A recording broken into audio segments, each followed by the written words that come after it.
Scott Wolf, sports writer, InsideUSC.blog, been covering USC for over 20 years.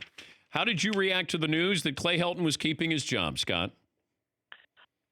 I probably felt a little sick, to be honest, when I heard the news. How surprising was this? It was coming, for a few days, but if you'd have told me a month ago he was coming back, it would have been surprising. I mean, they've got a new president, a new athletic director. It looks like they're going to make change, and it's status quo, and everything's the same now. And it's almost like Lynn Swann is still the athletic director, and, you don't see any difference. So I thought, they were going to clean house, but apparently they're not.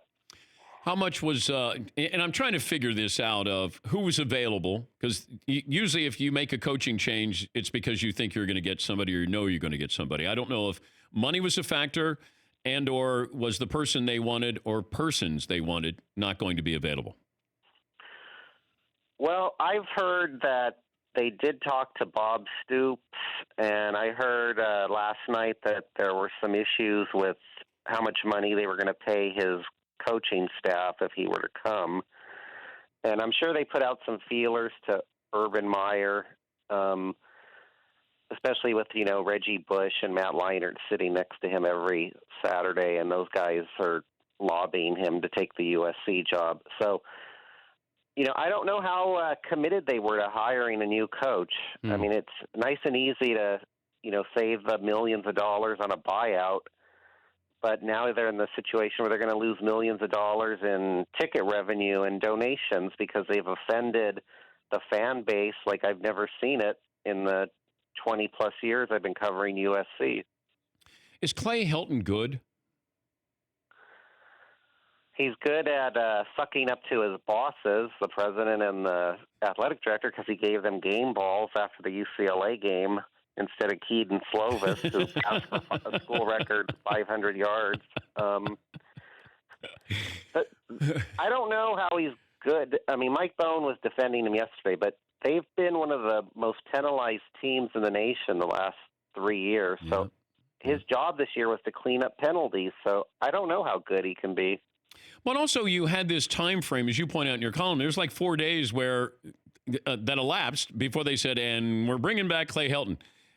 So something was happening in those 4 days. Do we know what happened in those 4 days? They gave really vague answers about that, but my understanding was that they were talking to Bob Stoops, and they probably were talking to some other people too. And I just don't understand the time frame. I mean, did they give themselves 3 or 4 days to hire a new coach? They've had, a long time to know this was coming. So the deadline seemed kind of weird to me. They should have been talking to someone the last couple of weeks. But it just seemed like they weren't ready to act. And I don't know why, and they're not being very honest. Mike Bone said last night that he didn't even talk to anybody else, and that's definitely not the case, because otherwise they would have announced Sunday morning that Clay Helton's coming back. Is this still a coveted job? I think so. I mean, you're the biggest program in the West, and you're in a pretty bad conference, so you're going to have the most talent, and you can win the Pac-12 and be in the conversation for the college football playoff, and you're not facing those 2 or 3 tough opponents in the Big Ten or the SEC. So I think it's a pretty easy job to have and get to the college football playoff, but they're not even in a national conversation for that anymore. Yeah, and they're a talented team, or at least you saw, pockets of talent on this team. If you were going to make the hire, who would you have hired?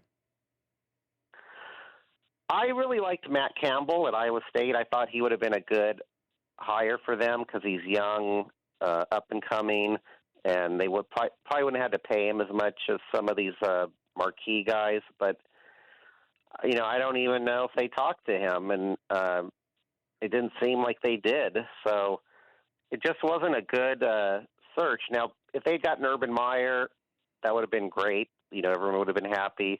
And I think Bob Stoops, everyone would have been happy. But honestly, any coach would have been better, I think, in the eyes of the fans. So it would have been easy. I always say you just hire a mannequin because the mannequin won't do any damage.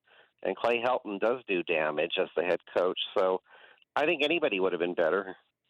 Scott, thank you for your time. Thank you for your opinions. I appreciate that. Thanks, Dan. That's Scott Wolf. He's a sports writer for Inside USC, and he's been covering USC for 20 years. For more Dan Patrick Show, tune into Audience Channel 239 on DirecTV. Stream for free on BR Live or download the Dan Patrick Show app.